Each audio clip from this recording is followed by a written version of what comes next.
With golden shadows, echoes in the night, soft and haunting, flickering light. Strings pull tight. Hello, good afternoon. This is Germaine Murray for The Core of the Matter podcast series, which we started about a month ago. And with me today is Dr. Kent Bausman, who named this particular pod series. He's a sociologist. In fact, he's the only sociologist here at Maryville University. We're glad to have him here. I've been lucky enough to teach with him on several occasions in a course called Storytelling and Social Issues, where we talk about literature and The Wire, which happens to be one of my favorite programs ever. He does the sociology and I do the literary side of it, and I love that class a lot because I love The Wire. He's also been a part of Maryville Talks Movies since its inception. This is now our 11th year, and just a couple of weeks ago, he presented the movie 8 Men Out. I don't know if we'll talk about that or not, but it's really great to have him here. He's also my office neighbor and has been for over 20 years. So today we're going to talk about the sociology of baseball and how it's intersected with his life and how it's influenced his life. And also just, I think, a large, wide-ranging conversation about the importance of baseball in American culture. And so, Kent, tell us a little bit about yourself. Well, hi. Yeah, I came to Maryville in 1999. I had come here from Manhattan, Kansas, where I got my PhD in sociology at Kansas State University. I've always been a lover of baseball. I can tell you exactly how old I was when I fell in love with the game. I was 9 years old. 9 years old also happened to be the year that I first started playing organized baseball. So I think there was a connection there. Baseball has weaved throughout my life in importance. And I can talk to that more. I didn't really see an academic connection to baseball until I was an undergrad at the University of Oklahoma. I took a history of sport class, and we covered the evolution of professional boxing and baseball and football. And there was as a budding sociology student at the time, there was something the professor talked about, that he was demonstrating the parallels of American work rhythms, yes, and the popularity of sport. He was teaching us how baseball's popularity emerges at a time when we're just making that transition from an agrarian society to an industrial society. And so in an agrarian society, what I learned, is that people are, agrarian societies are made up of crafts people and your workers that know every aspect of what you do in work. But then when we go to industrialization, we introduce time management and specialization and stuff. And baseball and football, he demonstrated how baseball and football mimic these changes in labor habits and stuff. That's very cool. So for me, it was really neat.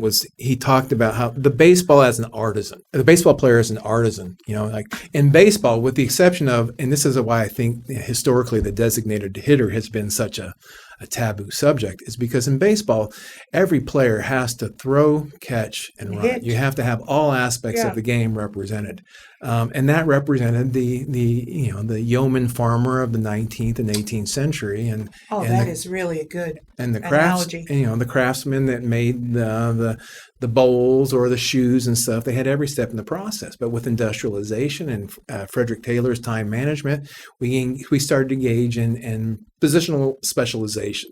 So, the factory system meant that I no longer built the shoe from beginning to end. I just built one cog of the shoe. I'm disconnected from the work. And football mimics that pattern, So in the game of football, a football player doesn't have to know how to run, throw, and catch. They specialize. Right. So the lineman specializes in blocking. Whether they can run, whether they can catch, doesn't matter. And we know baseball is a sport that technically, abstractly, can go on forever. It never has to end. It doesn't have a natural ending point. As long as its origins in cricket. As long as the game stays tied, it can go on forever. But football has a specific time regimented system that matched the march of industrialism. And that, for me, always resonated as an undergrad. And I said, someday I want to come back to that. And so spending my time at Maryville, working with you and discovering a few people here that love baseball as much as I do, I've always tried to explore ways to bring that kind of knowledge into the classroom and show how sport is a mirror of society. Yeah, you and I have talked about it. I'm not a sociologist, obviously, but sports were such a huge part of my young life from the time I was 7 to the time I was 23. I was a softball player, a basketball player, a swimmer, and a golfer, and I played all other kinds of things recreationally, but those 4 things I played. And it was a very important part of my formation as a human being. I was the only one in my family, my sisters, who played anything. I was a shortstop and a center fielder, and it just was an incredible experience for me. So I've always really been interested in sport and what it says about the society we live in. I think probably my favorite sport was softball, because I was a baseball fan when I was a little child. My dad used to listen to the baseball games every Saturday. We used to listen to the St. Louis Cardinals, and that was our, and I used to love the Cincinnati Reds. So very important to my life too. And I've always been really interested too in baseball movies. You and I have talked about doing a series of baseball movies, but that's a terrific, I've read that before, but I haven't thought about it in a long time. Yeah, it's got me even thinking more, like, so as manufacturing, the industry, we are now, as a sociologist, we say we're in a post-industrial age. Right. Industrialization has been globalized to other parts of the world. So now we're in this post-industrial era, and our work habits are different. And so it's got me kind of thinking, because, well, even though now it looks like football is the national pastime of America. It looks like it, yeah.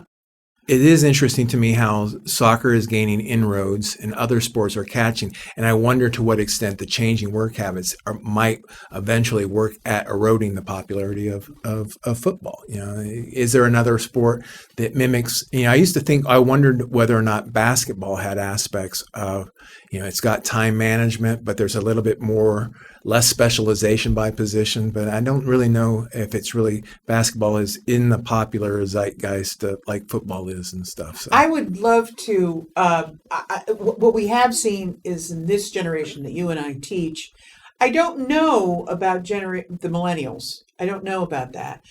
I don't know about what their interest in baseball is.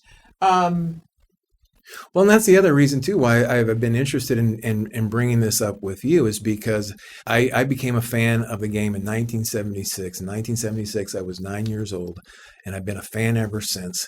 And it distresses me, the state of the game. Yes. The game, part of the beauty of the game is, and I'm not saying anything novel here, is that the game hasn't changed that much. And so it's nice that I can see a pitcher today and compare their numbers to the great Walter Johnson of the early teens and 1920s. That's the beauty of the game. Football, you can't do that. The eras are quite different. With equipment changes have affected the game. Rule changes have affected the game. Basketball, the same thing. But baseball has remained relatively constant, with the exception of the introduction of the designated hitter rule. And so I've always liked that aspect. Yeah, I have too. I've always liked it. I still like to go see little league games. I still like to go see high school baseball games. In fact, I still like minor league games. I like them a lot. I wish I could go more, as a matter of fact, because there's something very pure about those things. Well, that's one of the things that kind of, you bring. And baseball's really expensive now for a family to go see. I mean, you bring up millennials and Zs, and that's the thing that kind of worries me, is that, I moved here to St. Louis, and I already knew, as a baseball fan, I knew this was a baseball town. And I came here, for your listeners to understand, I came here the year after McGuire did the 70th Street. And for those of you who aren't aware, that 98 season was really instrumental and important into saving the game of baseball. We had a strike, and yeah, I remember. We'd had multiple, we lost a whole season or a whole World Series and other things. And so the game was in the dumps, essentially. And so the McGuire and Sammy Sosa that next summer pursuing 70 brought attention back to the game and saved the game. And so when I got the offer to come teach in St. Louis, I thought, well, man, I'm landing in a perfect baseball town. That's incredible that your job search intersected with your love of baseball. Yeah, That's exactly. incredible. Well, and so part of my interest in baseball too is I'm originally from Southern California, as I was sharing with Dr. Murray yesterday. And my parents divorced at 9 when I was not. My parents divorced when I was 8, but my mother moved us from Southern California to Oklahoma City. I grew up in Los Angeles, bleeding Dodger blue. I grew up with Tommy Lasorda as my first manager. Technically, in '76, Walter Alston, who was a manager for the Brooklyn Dodgers, but was also the manager in my first year of loving baseball. But that was his last season as a manager. He was the manager of Jackie Robinson, I should also add. So I got that kind of neat little connection there. But I also grew up a Los Angeles Ram fan. My dad used to work as an usher at the Coliseum in Los Angeles, and so he always had connections there. So when I was a kid, he was always able to get me down to the locker rooms, and I got to meet players like Jack Youngblood and all these other stuff. So that was the other neat connection. Was I'm coming to St. Louis after that '98 season, which just captured America's imagination. I remember it well. Everybody in America, baseball that summer was the national pastime again. Yes. So yeah, I'm like coming to St. Louis. I'm coming to a baseball town, and it just so happens I'm coming to the town where my former Los Angeles Rams had been transplanted to St. Louis. So I felt like St. Louis is just the natural place for me to be and stuff. Oh, that's it was amazing. a baseball town, and it had my former Rams here as well. I hope. I hope. We're not going to get into St. Louis baseball right now, but what's going to happen next year, hopefully. But no, I remember that really well. I remember teaching my daughter how to watch a baseball game. It didn't stick the way I wanted it to, however. Well, that was you speaking of family. So you brought up how your upbringing connected you to the game and stuff, and that was absolutely. kind of the same thing with me. Like I said, I'm originally from California, and so my father, while it was my mother, it's my mother that has 100% responsibility for my involvement and my love for the game. But I think it was the fact that my father played baseball. My father played baseball, and he was very good at baseball, as my family always told me. That maybe subconsciously, as a 9-year-old, being separated from his father, I was using baseball to keep us together and stuff.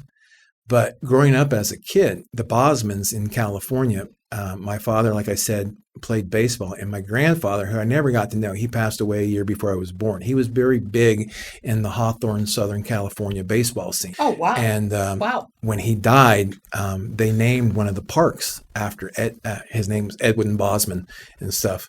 So I remember as a little... Is it still named that? I don't think it's still named that at all. I'm not sure. That's really cool. I've never thought to go back. I had forgotten... You should do it if you ever go back. You should see where... In Hawthorne, California, they named it after my grandfather, Edwin Bausman Field, after he had a heart attack and died suddenly. And so they named the field after him. And the other nice little kind of like name drop here is that Hawthorne, California is also home to the Beach Boys. And the Beach Boys are of the era of my uncles and my dad. And so Brian Wilson played ball under... my grandfather and stuff like that. So there's that connection as well. I didn't know any of that. That's very cool. It was big in the Bausman family. So I think subconsciously when my parents split, there was kind of me trying to gravitate to have a connection to my family. But you also mentioned something, and this was neat. So always when my parents split and we moved to Oklahoma, the custody agreement was that my father got me during the summertime. So after my baseball season would end, as soon as baseball season would end, my mom would send me to California, and I'd spend all summer in California. And it was the normal thing. And I would stay at my grandma's house, basically. My father had problems drinking and keeping a steady job, so he frequently lived with his mom. And so I would stay there. And my grandma would always play the Dodger games on the radio. Oh, yeah. Yeah, that's how I listened to baseball. Again, on the radio. Connections. I grew up 9, 10, 11, 12, listening to Hall of Fame broadcaster Vin Scully telling me during commercials about Dodger dogs and, Farmer Tom's, great bacon and stuff. So I grew up on Vin Scully and some wonderful stuff. And baseball was very important to me. And then when we moved to Oklahoma, my mother purposely signed me up to play Little League ball. She thought that would be a way to get this kid who's moving halfway across country, going through this, parental trauma and stuff. Maybe it'll help me get through. And it was the best thing my mother ever did for me. Introduced me to sport, but particularly baseball. So I owe her that. Baseball has been so instrumental in my life in that I really believe that I'm an academic because of my experience as a baseball player. Well, you know what? You're not going to believe this. I don't think I've ever told you this. But when I slid into third base in 1979, and a very large third baseman came down and snapped my kneecap in two, I thought, I was going to college to be a coach. Yeah. I was going to either be a basketball coach or I was going to be a softball coach. After that, I went the academic route. So that's really interesting that I always thought I was going to be a coach. So, and here I ended up an English professor, but that's really interesting that baseball got you into academics. Well, the way the baseball got me though, it was baseball, and this is sport in general that I think is a beautiful thing. Oh, yeah. Is that it can instill confidence. I mean, now if you're a good player, it instills confidence. Yes. And I was a good baseball player. I was raised by a single mother. We grew up a little bit lower than middle class and stuff. Moving to Oklahoma, really kind of the belt buckle of the Bible Belt, I always say that when I moved there in 76, nobody in my school I knew came from divorced households and things like that. When I was in middle school, nobody I knew or hung with was being raised by a single mom and stuff. So I always kind of felt like this outsider, and like maybe because I was poor compared to my peers that I didn't necessarily measure up. But the sports field was, for me, the truest meritocracy. The great leveler, yes. And yes. And because I was pretty good at it, it allowed me to build up my own confidence to interact with these people that seem complete strangers to me. I completely understand from a different vantage point. I was very interested in books and ideas from the very early age, but I also had athletic ability. So what athletic were for me was normalcy. So because I was good at the games I was at, I didn't get labeled a nerd. I was both a jock and a nerd, which was kind of unusual back then. A jock, a nerd, and then I also was into music big time. I played the piano and I was a singer. So I sort of defied the stereotypes that are so common in junior high and high school. And that's, in high school, that's when and then I think I told you I was an umpire, and I even umpired, young men's baseball games. So that was always the first one, I think, ever. It was a place where I could be who I was. Yeah. I could be myself. Well, that was why, on the field, I always felt like I wasn't being judged by my household that I came from. I was just being judged by my performance on the field. That's me too. And I was able to perform with these people that I thought maybe might look down on me. So that always kind of gave me a little bit of confidence that, if I put enough effort into something, I can probably succeed. And I think that carried me into academia. Exactly, because you're a first generation college student. So when my professor started to show interest in me and say, "Hey, kid, you got the stuff," then I had the confidence to believe that. Okay, I just need somebody to tell me, like a coach, tell me that you're good enough. And I'll pursue it. And baseball, and my experiences with baseball, I played all the way through my senior year in high school. It instilled into me that confidence. It was a great thing on my mother's part to take a kid that was going through a divorce experience and being relocated and have to, changing schools for kids. That year that my parents divorced, I went to 3 schools in 3rd grade. So it was very hard. And so baseball was like my little safe place. I was sharing. Yeah, with, it really, for me too. I was sharing with you the other day that Yeah. it was the only sport I ever played that when practice was over, I regretted that practice was over. I didn't want to go home. When football practice was over, I was damn glad football practice was over. When wrestling practice was over, I was damn glad wrestling practice was over. But when baseball practice was over, I would always be like, we still got daylight. Come on, let's play some more. The first thing I did after I ate breakfast in the morning was play catch. So I'd go up the street and play catch. So and take grounders, and I practiced all the time. Yeah. So as I'm, and so it shaped my day. My brother and I are 13 years apart. So I have up till from 0 to 13, I was largely raised as an only child, which for anybody that's listening, that's an only child, you have to often learn how to entertain yourself. That's right. And so, in our apartment complex that we lived in Oklahoma, there was a fenced tennis court, and I would take a baseball and I would just throw the baseball there. That's how I played catch with myself. We didn't, and then you and I are roughly the same age. They came up with these things called pitchback thingies, of these nets where you could throw it at the net. My mom bought me a pitchback, but those things sucked. They never returned the ball back properly and stuff.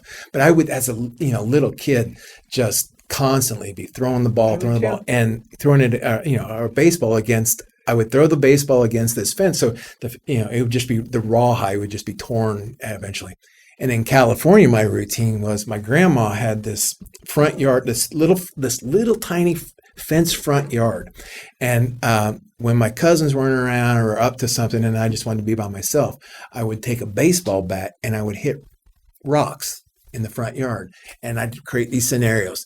Just like you always hear, it's Ken Bausman. It's the bottom of the ninth. There are 2 outs. He's batting for the Dodgers. I think everybody does that. And I would, and it developed my hand-eye coordination. Well, it was my my little security blanket. Oh, yeah. And in those early years, by high school, it hadn't become as important. But that was the sad thing, is that I was maturing. I was getting even, my body was developing, and I was getting even better. But in my high school years were very traumatic in that my father almost died when I was 15 from cirrhosis. My grandfather during my high school years, suddenly my junior year had become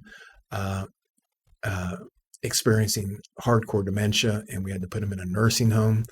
And so my life's kind of fall apart, and I would still have baseball kind of still as my saving grace. I started to, I was like you. I played sports year round up until I got to high school. And then I needed to buy a car, so I had to give up some sports. Yeah. And I decided the only sport I would not give up was baseball. I just would die not being able to play baseball. And this is something, and I shared it with you yesterday, that still kills me to this day, is that I was invited to play on our All-Star City Legion team at the end of my senior year, and my father and grandfather had passed away that senior year in March, a couple of weeks apart from each other, and we had to have the services and take care of all that stuff in California. So I missed a big first half of the season, but I came back in the second half of the season, and I was just on fire. But I was in a bad space, probably psychologically, as a kid, going through a lot of trauma, not processing it well. And after our season ended, I told the coach that asked me to play on this all-star team that I'd just rather not. My head wasn't there, and I didn't have any adult to say, "Kid, you need to play." And so I've always regretted that decision. And again, I've used that experience to inform every future life experience. I said I don't ever want to live with that kind of regret. So when faced with the position of like, oh, okay. Kent, do you think you can go to grad school? I don't know. I'm going to do it because I don't want to live. I don't want to live with the regret of what could have been. And I don't ever try to pretend that I would have been something of great significance or whatever. But 2 of the guys that I would have played on that team, and one of them would have been my backstop because I was a pitcher. He got drafted by the Montreal Expos. And I have this freaking. How long did he play? He didn't. He never made it to the majors. Oh, he never made it. But he was able to get a baseball card, and I got his card. So that's pretty cool. He got good enough to get a card. The other guy, Brandy Van, he got drafted in the Angels system, but neither one of those guys made it through. But I knew I was on their par. And I never allowed myself to see that through. And so when I did eventually go to college, I made sure that when professors took me aside and said, I think there's something in you that you should pursue, I decided I'm going to pursue it to its fullest. Yeah. And that's what sport did for me. And so I've always been looking for ways to try to figure out, how could I give back to the game? How could I give back to the game? And so when when you and I started to just share our mutual love of this sport, I was looking for ways that here's my vehicle of trying to bring it one of the things you and I really want to do is we want to teach this baseball course. So I would teach sort of the literature, maybe even the film of baseball. And you would also chime in with film, but also you would talk about the sociology of baseball. And then we would also like to have a statistical colleague who could talk about how statistics in baseball have changed and transformed. And isn't it just this last year that the Negro League statistics are being they're incorporated into all the statistics, yes. All the statistics, which is really interesting. I'd love to know more about that. We'd love to teach the course and get a statistician to talk about how that has and is now changing, how we look at the Major League Baseball statistics. I mean, I think that would be really an interesting thing to do. And I wonder if anybody else is doing something like that. But maybe we got to get this thing off the ground. That was kind of my struggle, is that when we've proposed this course, a lot of people have looked at us cynically, like going, yes, exactly. baseball, that 19th century game. But that's the other reason that I think it's so important, is because I don't think our society properly recognizes sport as an institution in our society. It's an important cultural institution. I talk about it as a sociologist. It is. In that, so when I first arrived here, and the health of sport tells you a lot about the state of the culture. So when I first arrived here in St. Louis, I knew I was coming to a city that is considered one of the most racially segregated cities in America, and so as a sociologist, we look at things, what divides society, but we also look at what causes consensus. Okay. And sport is one of those realms where we can find. By the way, the sociology consensus. proves that. Yeah. So I always tell my students about how here I live in a city that is economically and racially divided. But in 2000, the Rams won the Super Bowl. And we had a Super Bowl parade in freezing temperatures in downtown St. Louis, and black and white, rich and poor stood side by side in the freezing cold with a mutual love for their Rams. Sport does that. Yes, that's right. And that is an important feature in the stability of society. Sport also socializes us. It introduces us to the early, we live in a capitalist society that is a competitive world. And so sport is a nice way to introduce us into this cut dry world of competition, but when the stakes are less serious. I was talking with you the other day, and I can't remember his first name. His name is Huizinga, Huinzga, I believe, and he wrote a book about the cultural meaning of sport and athletics. And I picked up that book again and reread it. And he talks about the importance of play in a society. He's not just talking about play with regard to children. He's also talking about how societies organize play. And so you have micro play with children and even with adults, but you also have macro play where the society organizes things, or the municipality, for example, or my small town. First team I was ever on was called a Peanuts team. Mm-hmm. And I was the short fielder. We added another fielder, and I was the short fielder. And first game I played, I made a double play. And that was my launch into playing much more competitive ball. I was 6.5. Okay. So I've never forgotten that double play. I can remember that double play like it just happened. So how a society and the various subcultures of the society organize themselves into play is really important for the health of society. And what Huizinga tries to do is define what play is. And it's very hard to define. Yeah. And it's very hard to define. Animals play, human beings play.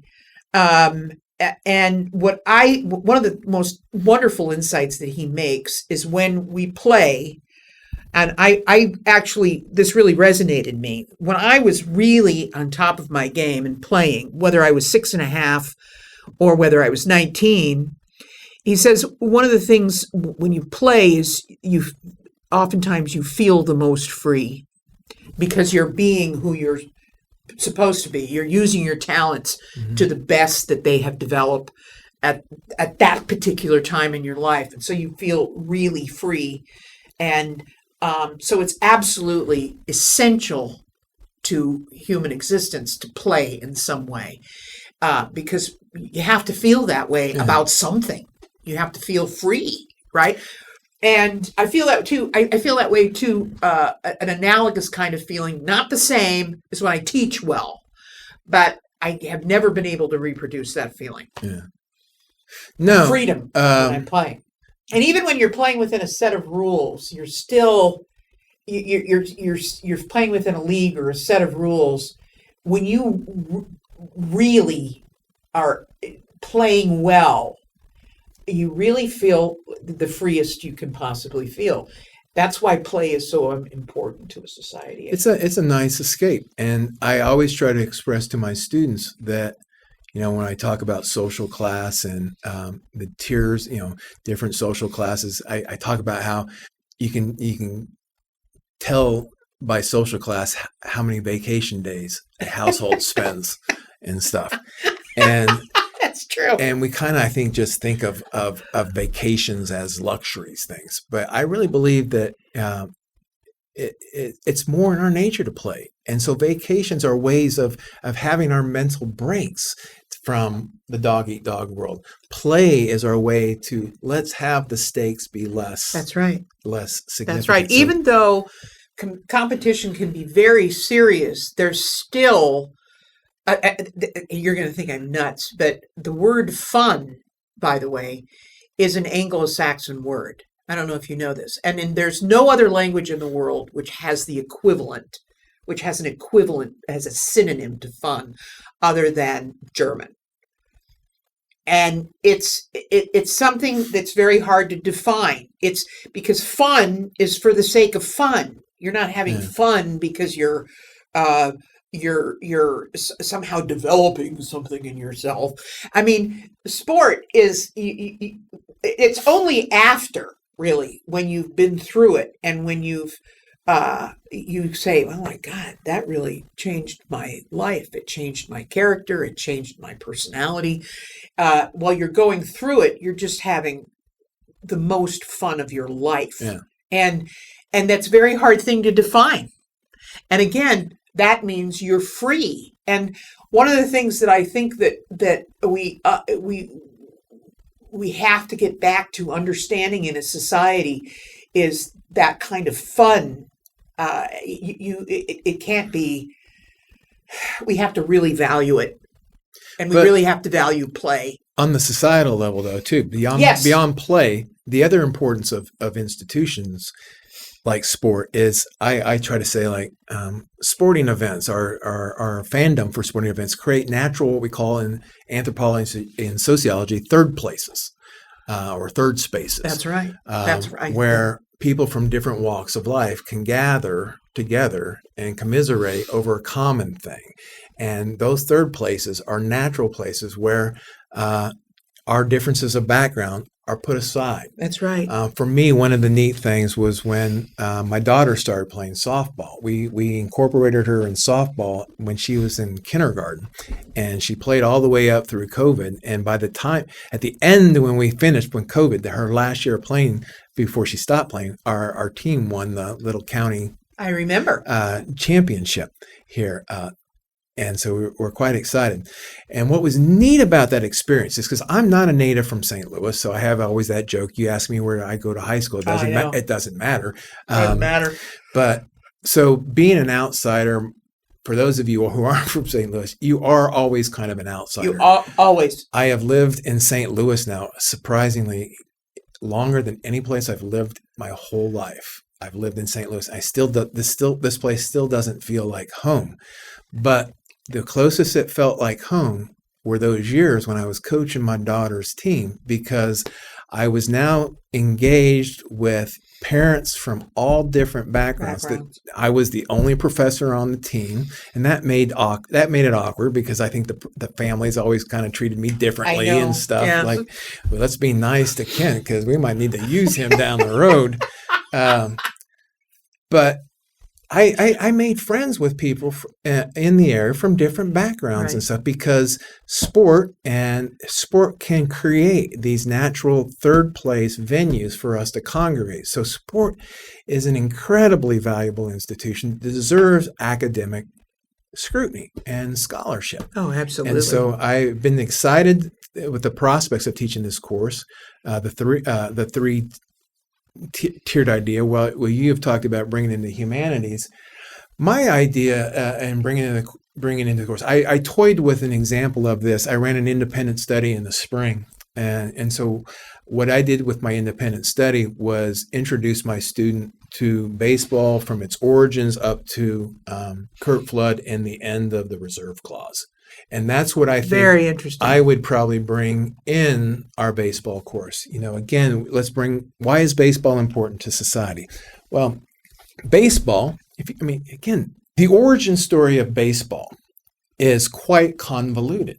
As you mentioned earlier, you made a reference to the fact that cricket can go on forever. Baseball can go on forever. Well, many people think that baseball was a variation of cricket or round ball in England and stuff. Well, when baseball really hits its emergence and popularity, we're talking about the Civil War, about 1860, 1870. And so our country is not even really a country yet. No. And so I don't know if the listeners can understand what that might look like, but for a new country, you want to have your own identity. We wanted stuff that was uniquely American. We're no longer the English cousins. We've got something to offer the world. And so a man by the name of James Baldwin decides he likes the idea of selling sporting goods and stuff. He can make a racket out of this. And so he creates the story of the origins of baseball emanating in Cooperstown. And all because we didn't want to give the satisfaction to people to think that, oh, no, we're just creating the American version of cricket or the American version of rounders. No, we wanted to create this. We made up this whole story about the origins of baseball. We have a Hall of Fame in Cooperstown because we say that's where the game started, but it really didn't. It was all about establishing for this new country something that was ours. And it was all about establishing a mythology, right? It was. We chose baseball. We chose baseball. We chose baseball as a country. I find that absolutely amazing. And then I find the parallel with baseball in American history. So as I mentioned, it was the Civil War, actually. The game starts as really a game played by what we call the leisurely class, the affluent class in the Northeast, basically. People that had the means to where they didn't have to work all the time. What did they do? They engaged in play. Mm-hmm. And the game of the day was baseball. So all these highfalutin social clubs started to develop their own teams and stuff. But then the Civil War broke and stuff like that. And soldiers would play the game during breaks from warfare. And so players from all over the country that soldiers from all over the country that didn't know the game were being introduced to this game anew. So this spread the popularity of the game across the country. And at that time, the majority of teams that existed were largely probably segregated teams, but we do have historical records of integrated teams playing. And then integration in baseball ends at the professional level, correspondingly with the end of Reconstruction. So with the failure of Reconstruction, you see it mirrored in the game of baseball, because then baseball segregates. And so for the next 50 some odd everything segregates. 50 plus years, we are playing in a segregated sport here. And so in my independent study class that I had with the student this past spring, and what I would bring to our class is also a significant discussion and exploration of the emergence of the Negro League. Because the Negro League comes into emergence because of this segregation and becomes this foundational piece of Black communities when we were racially segregating neighborhoods and stuff like that. Right. And we see, as we talked earlier, we're bringing in now the Major League Baseball has decided to recognize those records because we had massive, outstanding talent that was denied that opportunity. And that's a tragedy that just has always fascinated me. You know me from our movie classes. I tend to focus my movie classes on things about inequality and social issues. Absolutely, yes. And so that period of our history and the way that Negro Leagues thrived fascinates me. And again, I mentioned to you, it's really this history course that I took as an undergraduate, the history of sport. He told me the story when he was telling us about the parallels with work rhythms in baseball. He was telling us about the Negro Leagues and the stories he would tell us about Satchel Paige. Just as a pitcher, my imagination was enthralled. Now I became so, and then, if you guys aren't aware, so we have the Negro Baseball League Museum in Kansas City, Missouri, and Satchel Paige's home just recently went up for sale in Kansas City, Missouri, as well.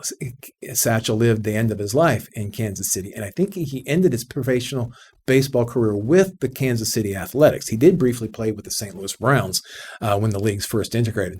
But I talk about the Negro League and talk about the segregation of baseball. I talk about how baseball was very instrumental in the civil rights movement. When we think about Branch Rickey, again, for us, the listeners in St. Louis, Branch Rickey gets his chops in St. Louis. He was a player and manager and executive in the St. Louis Cardinals and Browns, and then eventually he leaves the Cardinals, goes to Brooklyn, and works to integrate. And everybody forgets, they think of Branch Rickey and the Brooklyn Dodgers, but Branch Rickey was here in St. Louis for a very long time. He developed what we call the modern farm system.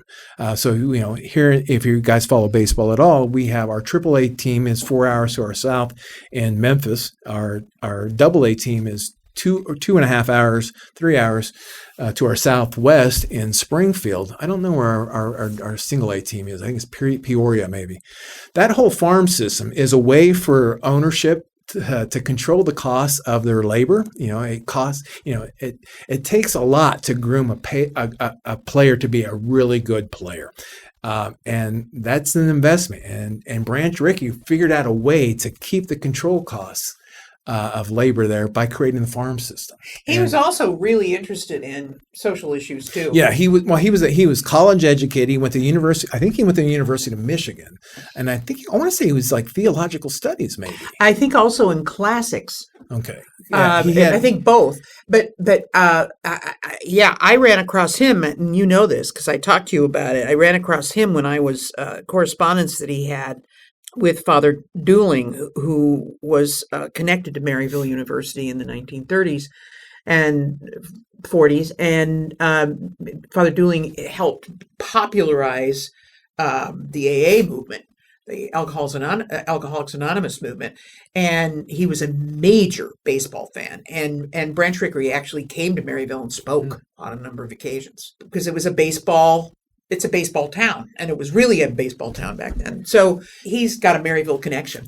Yeah, when you think about... Which is really something. When we think about how our society started to desegregate with the civil rights movement, we oftentimes put Brown Board of Topeka, 1954, as kind of the starting point. But actually, I would say, it's 47 with the integration of Major League Baseball. It is. I would even take it. You're going to really laugh when I tell you this, but it's 47, but it's also the war. Well, yeah, because Jackie Robinson's almost court-martialed for he wasn't too keen with the integrated service branches, and so after World War II, we integrate the services as well. So yeah, the services under Truman. That's right. Baseball. Oh, I remember well. My dad. I remember him talking about. I wasn't born yet, but I remember him talking about the whole Branch Rickey. It's really interesting to me that the commissioners of baseball have all been these highly educated people. Yeah. I mean, that really interests me. I mean, Kennesaw Mountain Landis, who isn't my favorite person, but he too was a well-educated person. And then I think it was federal judge at the time. absolutely, and then Giamatti, who was a Renaissance scholar. Yeah. Bart Giamatti was a Renaissance scholar. I got his Renaissance books. I had to read them for my exams. He was, by the way, a really good mind, which people forget. It's really interesting to note that. Why is that? I wonder why baseball commissioners have been, highly educated people. I think that's really interesting. I don't know about the current guy, but so I take it from integration, and like I said, up to the reserve. they really guided. I take it up to the reserve clause. True. So that's again on St. Louis connection, and I think maybe that's because of the St. Louis connection. Curt Flood was an all-star player with the Cardinals. In the 1960s, the Cardinals were a powerhouse of a baseball team, and Curt Flood had a good year, but the Cardinals decided to trade him to the Phillies, and the reserve clause allowed owners to do that, and players didn't have the mobility that we see today, where they could negotiate freely contracts based on their skill level and their worth. And so Flood challenged that. It ended his career basically with baseball and stuff, but it revolutionized the game, and that's why we see these astronomical salaries. I heard something this morning that really was kind of heartbreaking. After the end of the World Series, I guess Juan Soto, who plays for the Yankees, is going to be a free agent, and some people were speculating that they should expect at least $700 million in the salary. Oh my gosh! Before the reserve clause was ended, players had to work in the off season. Their salaries during the regular season didn't always cut it unless you were the primo of the bunch, like the Mickey Mantles, who could command higher salaries, or the Musials, but also get commercial endorsements. But a lot of the players would work during the off seasons now. But isn't that still the case? I mean, don't you still have players? Yeah, but the major league minimum now is $400,000. Oh, okay. That's the minimum. In minor leagues, though, there isn't that minimum. So yeah, the minor leaguers, they're still having that in many cases, unless they've got great signing bonuses that can cover them. But a meat and potatoes kid that doesn't get a signing bonus out of high school is probably going to make $18,000 a year playing single A or double A. So they're going to have to be working, probably playing winter ball. So what was the big insight? What kind of I hate the term aha moment, but what was a big insight you did when you did this? You got when you did this independent study with this student about sort of this dry run about the Negro Leagues. Is there something that you really that stood out to you in that experience with this? Well, I did, as I said, I took it to the reserve clause. So we're really kind of ending in the 70s. My imagination for the class that we've been talking about is that the person that does the stat side will take us from the 70s to the present, because that's where we really see the statistical side play an important. I'd really like to see do comparisons of the Negro Leagues. I'd really like to see that. I'd like to see some comparison leagues of the Negro Leagues and the Major League Baseball before the integration. I think that would be really, really interesting. Well, the epiphany I kind of had was that I didn't recognize the extent.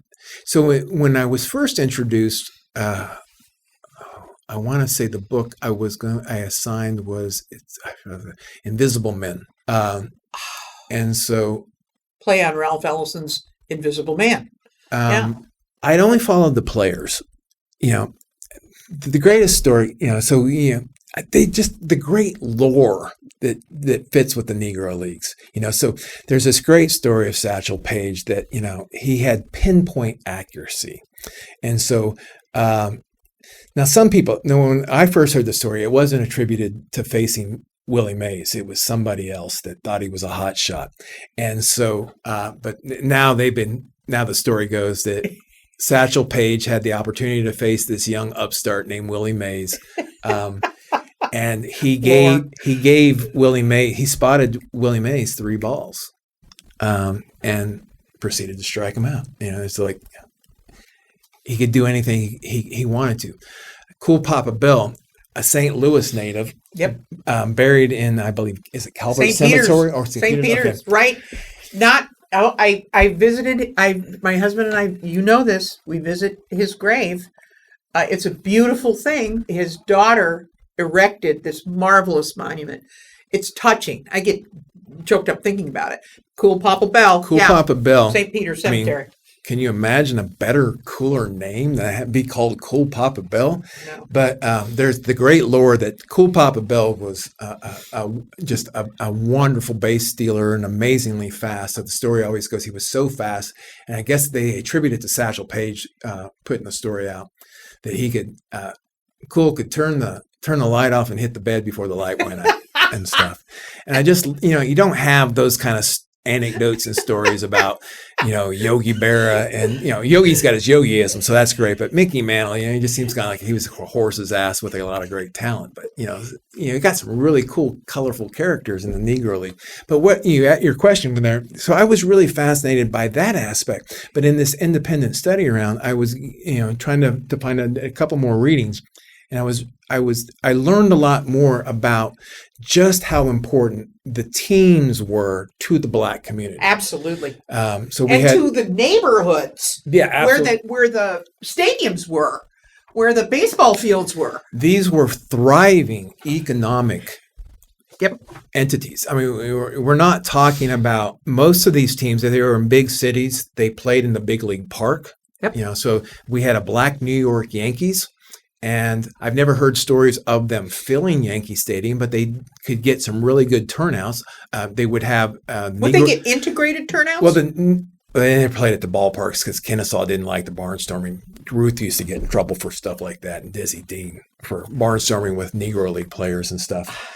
But the East-West All-Star game, the Negro League All-Star game would always be played in a major park, either Sportsman or in Chicago at Comiskey or Yankees. And those games would be close to selling out. It was a major employer. It was a thing that, so people have to understand, we're talking about Jim Crow America. And so it's extreme racial segregation.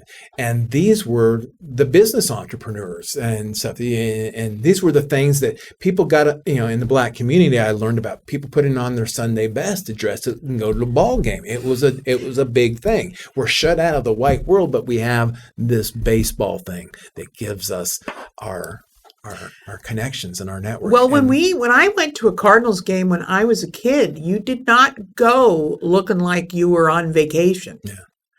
You looked nice when you went to the baseball game. Football was different because it was mainly outside. I mean, it was outside. It was in the cold. But this is what, so it was this really important vehicle for Black communities. And we celebrate integration because it's the right thing. To me, it's a tragedy. And some people speculate that Josh Gibson's life ended prematurely because of the alcoholism produced by I'm this great talent and I never get to see its full potential.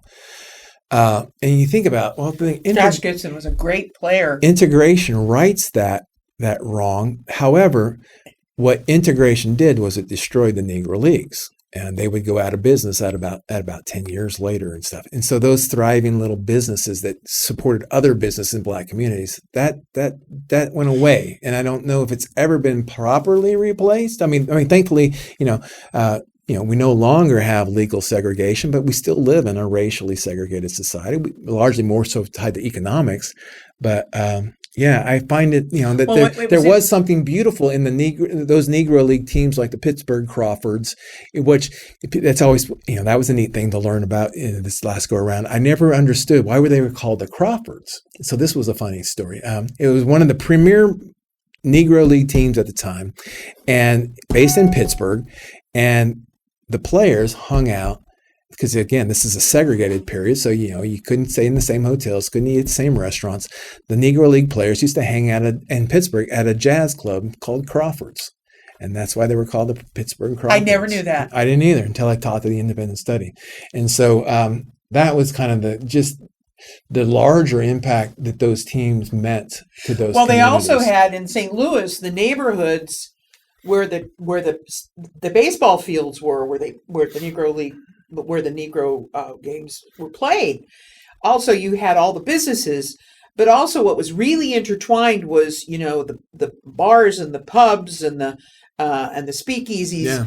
the music too. And in St. Louis, American music is essentially its origins are in African American music, and so you also had these really interesting, rich cultural neighborhoods where the African Americans lived and played and entertained themselves.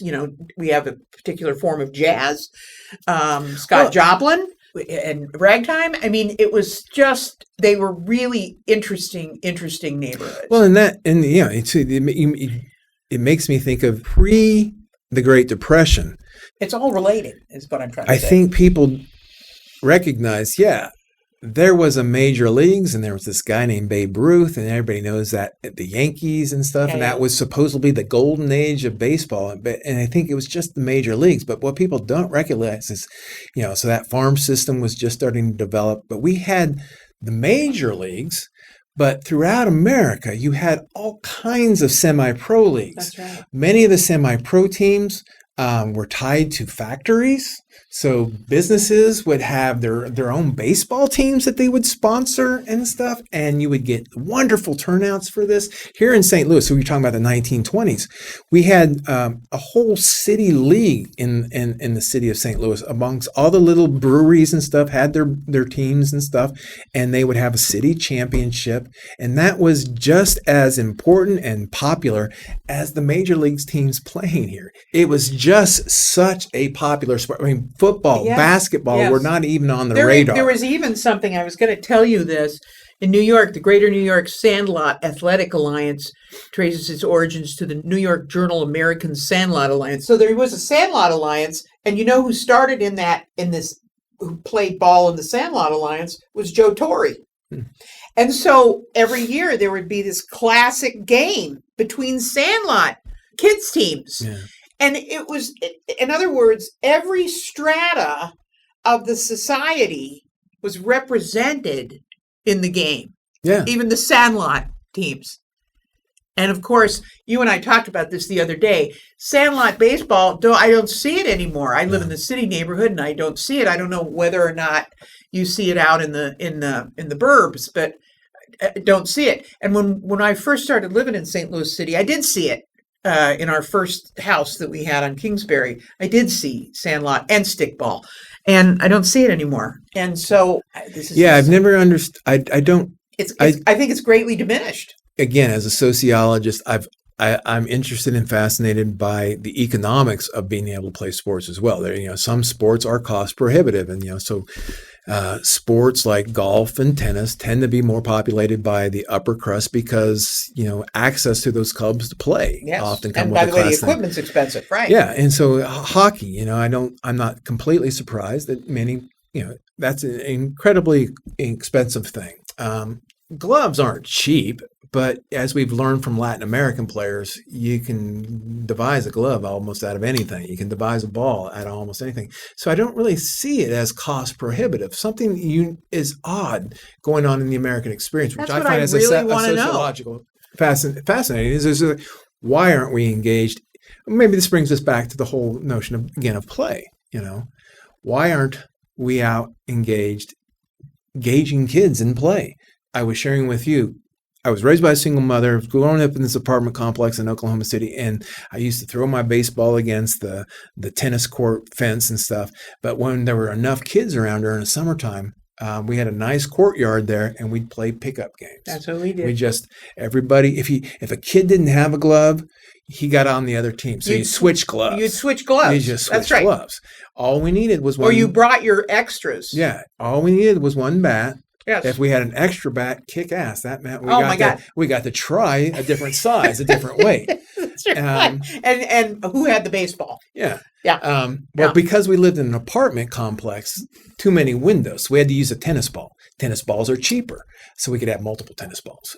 Baseball, we're going to break some windows. Well, we had to use wiffle balls. I remember, yes. It's not prohibitive at all. I remember well. But when we got to be on a lot, the thing was who had the baseball. So it's not prohibitive. And so what's the disconnect? And we talked about this a little bit the other day. So for me, I mean, I was surrounded by family that kind of introduced me to the game. My father bought me my first glove. I mean, he never played catch with me with that glove, but he bought me my first glove. And everything worked out fine. I mean, so I had knowledge of the game. Yeah, I did too. Every summer, I'm listening to the game. At 9, 10, 11, I can, in my imagination, okay, what is Davy Lopes doing here at second base and stuff? I grew up with the greatest infield in all history. I have to say it. Steve Garvey, Davy Lopes, Bill Russell, and Ron Say, the longest standing infield in baseball history. And I got to grow up with them. But anyhow, I grew up listening to the game on the radio. And I grew up in an era where every Saturday we had the game of the week.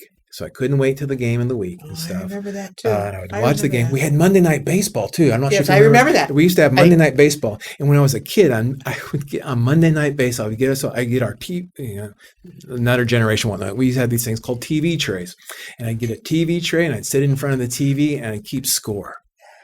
I would track the pitches and stuff. I was in love. I remember going to the minor league games and scoring. Yeah. So you get a free scorecard. I think it was the fact that growing up in the 70s, you had smaller choices of things to do and things to entertain you with. So I had a familiar and awareness of the game. Today's generation, I fear that you have so many other things to take them away from. There's a lot of balkanization going on. And there's a lot of competition for attention. And the fact that they're on electronic devices, maybe they're not out in the free space. But even, like we said, it's not cost prohibitive.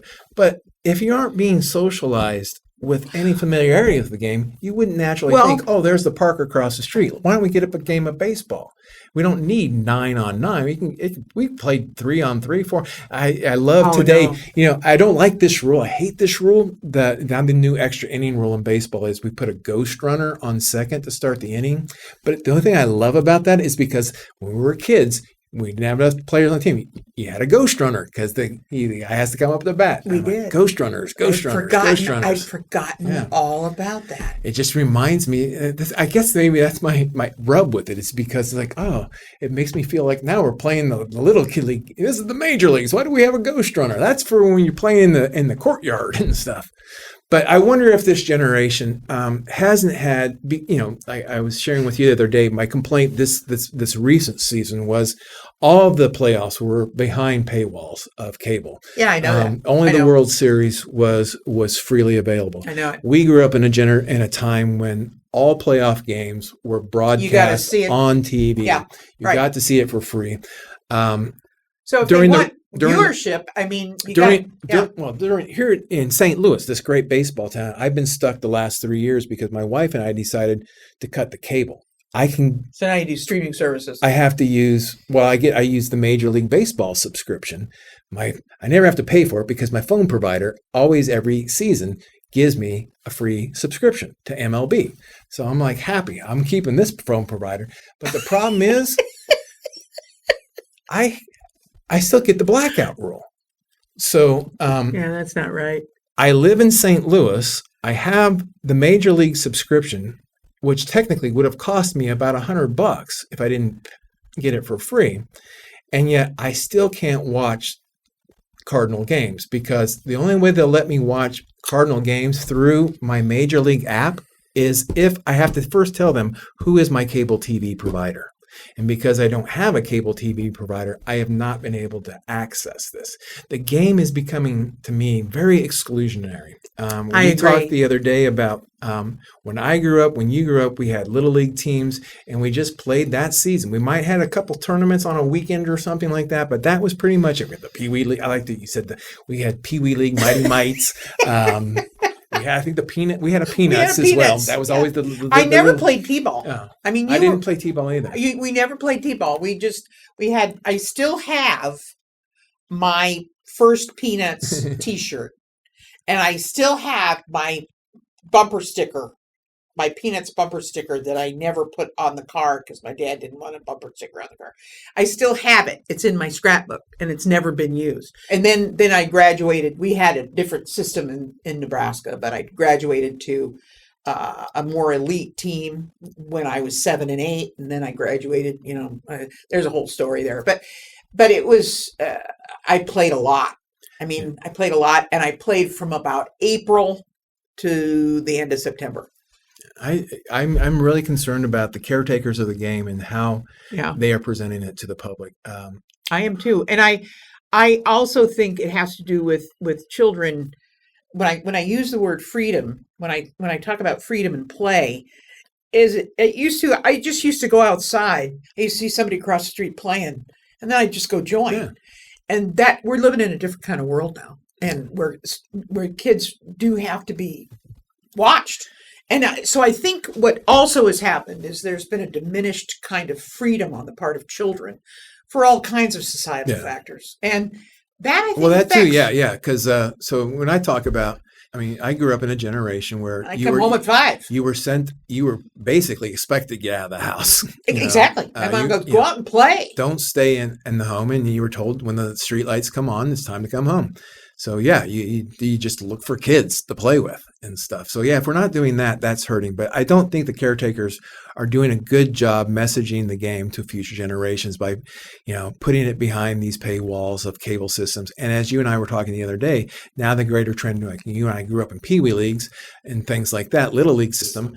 But now the big thing is travel teams, tournament teams, That's right. drive up 40 and 64. That whole softball field system, that's all for that kind of phenomena. I know. We're catering to tourney teams. The whole corridor there of hotels and restaurants and stuff is to bring the moneymaker. Just as the Edward Jones Dome is used to bring in conferences and committee things like that.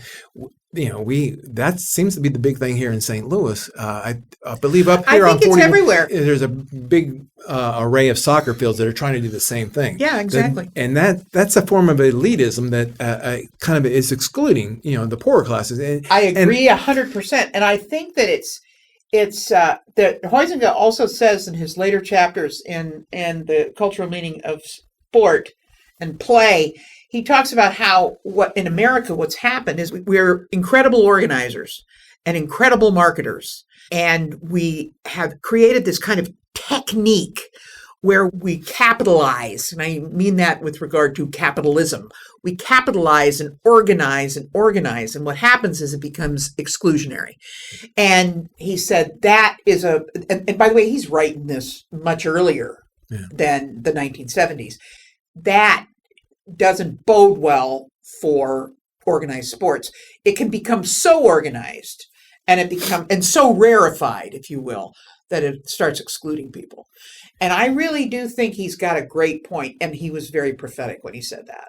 Yeah, and so I think, and maybe this is the natural, and it takes the beauty out of it too. The makeup of today's professional game, the demography of the game has completely changed. In the 1960s, nearly half of the league was of African American background. Yeah, well, you still get Latin American. Well, I was going to say, if you can now combine the Asian players and the Latin American players, they're making up almost 40% of the player market now. Yeah, Asians even smaller. Right. Well, I mean, they're getting it in numbers comparable now to the African American numbers. So something is going on. Why aren't young black kids interested in baseball? Exactly. Exactly. What happened there? And I think again that maybe our insight is to what you were talking about, the tourney teams and the push for monetization and making money off of this. Absolutely. And we got to end here pretty quickly. But one of my heroes was Bob Gibson, and one of the things I regret not asking him, because he owned a bar right near where I went to undergraduate at Creighton University. It was called Gibby's. It was called Gibson's.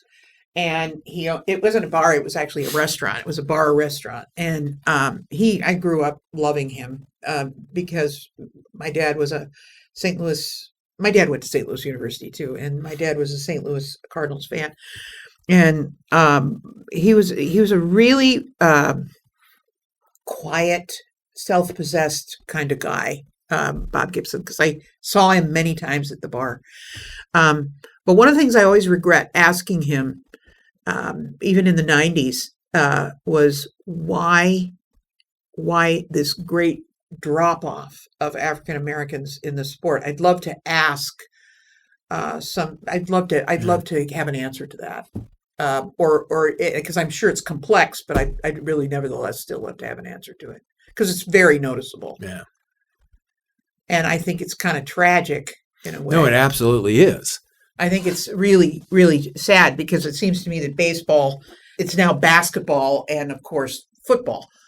To me, that's a real shame because baseball did so much for the civil rights movement and for perception of people and changed people's minds and changed people's, worked on people. And it didn't, nobody cared whether the player was black or white. They were just for the team. And that went a long way. And what really, I really think it's a shame. But yeah, I mean, the integration of the leagues, how much that worked to integrate our society that, for we don't properly appreciate it. White people to like in Brooklyn go, I love Jackie. I love Jackie. I love Jackie. I love Jackie. I love and Bob. what other experience in 1947 or 48 would you had a white man admiring? Precisely. Maybe Jesse Owens. Who was the boxer? Joe Louis. Joe Louis. Oh, my dad yes, Joe Louis was king of our house. Yeah. And my dad came from a white bread Iowa town in southwest Iowa. So in our racially segregated, maybe that's an even better way to close too, is that in our racially segregated society, our divided society, that's the other nice thing of sport, is that it's not the same way of meeting somebody and interacting with somebody one-on-one in person, but at least you are compelled to, I am interested in Shohei Ohtani. So any stereotypes I may have had about Asians are now being completely dispelled by this guy's experience. And I'm kind of now more curious about Japan baseball and that country of origin and stuff like that. So maybe there's a person in a highly segregated community that they're being exposed to a Latin American player that they, a Yachty. How many people here, we adore Yachty. We love Yachty. So thus, we adore Puerto Rico. He's from Puerto Rico. We probably took some umbrage and the Dominican Republic as well. Yeah, with Pujols and stuff. Exactly. He and Kansas City, natural from Dominican and stuff. Yeah. But you see where I'm going with that? I sure do. I sure do. Like I said, Joe Louis was king of our house. I mean, my dad. It helps break barrier. My dad loved him. I remember him. My dad saying, "You've got to watch the movie about Joe Louis where he stars in it, and you've got to watch the movie about Jackie Robinson where he stars in it." That goes a long way. Yeah, I think it does, particularly when you model that in front of a kid. Yes. When a parent, say a white parent, is showing their adoration for this black athlete in front of their small white kid. Absolutely. What that kid is learning is that race doesn't matter. No. And he respect somebody for what they offer. Joe Louis was king of our house, and Bob Gibson. My dad loved Bob Gibson, but he always told me that Satchel Paige might have been the greatest pitcher ever. Yeah. And I didn't even know until I was, I think, in junior high that Satchel Paige was even black. That's how we talked about it. That's how my dad would talk about it. So it's really interesting to me. Anyway, it's really, that is a great way to end because I'm really interested in the Negro Leagues too. And what I've done, what my husband and I have done is we've visited the Negro League graves. We have lots of graves of old players in town. And then we've also gone to the baseball fields where the baseball fields used to be. Because St. Louis was a baseball town, not just Major League Baseball, but a baseball town. I feel like I would be remiss if I didn't mention in 1921 in St. Louis is one of my favorite years in that in 1921, we had 3 professional baseball organizations. We had the St. Louis Cardinals representing in the National League, who had in 1921 arguably the best National League player in Roger Hornsby. I remember. In the American League, we had the St. Louis Browns. They had arguably the 3rd best player in the American League by the name of George Sisler. And then we had the St. Louis Stars, the representation of the Negro major league team. And for 1 year, we traded that year for Oscar Charleston, who's considered one of the greatest Negro League players. They say maybe had been better than Gibson. We had him for 1 year, but we also we had Cool Papa Bell. And amazed by a person living in the city of St. Louis could see the premier talent in 3 leagues represented on their team in our backyard, our little backyard here in St. Louis.